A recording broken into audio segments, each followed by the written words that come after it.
আসসালামু আলাইকুম। আমার নাম আরিয়ান। আজকে আমি আপনাদের সাথে বাংলাদেশের কিছু বিতর্কিক বিষয় নিয়ে আলোচনা করব। আশা করি আপনারা ভিডিওটা স্কিপ না করে সম্পূর্ণ দেখবেন। তো আমি যে বিষয়ে কথা বলবো আপনাদের সাথে সেটা হলো বাংলাদেশের একজন উপদেষ্টা সম্বন্ধে কথা বলেছে যে বাংলাদেশকে নাকি সঠিকভাবে পরিচালনা করার জন্য বাংলাদেশকে 5টি রাজ্যে বিভক্ত করতে হবে। তো এমন একটা বিষয় তিনি উপস্থাপন করেছেন যাতে বিতর্ক ছাড়া এই বিষয়টার কোনো সমাধান হয় বলে আমার মনে হয় না। তো সেই বিষয়টার বিশ্লেষণ আজকে আপনাদের সামনে তুলে ধরব।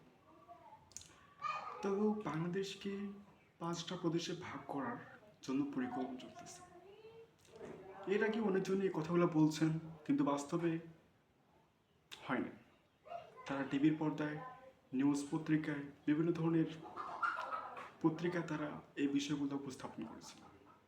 তো সেটা যাই হোক, বর্তমানে বাংলাদেশকে যে 5টি প্রদেশে ভাগ করার চেষ্টা বা কথা হচ্ছে, সেই বিষয়টা যদি আমরা অন্য প্রেক্ষিতে দেখি যে ভারতে কিন্তু 28টা প্রদেশ আছে।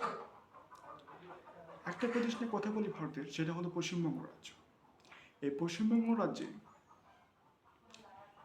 কেন্দ্রীয় সরকার অর্থাৎ কেন্দ্রীয় সরকার রাজ্য সরকারের উপর কোনো ধরনের প্রভাব বিস্তার করতে পারবে না। রাজ্যে কোনো ধরনের যদি প্রতিষ্ঠান, ব্যবসা বাণিজ্য, কোনো ধরনের আর্থিক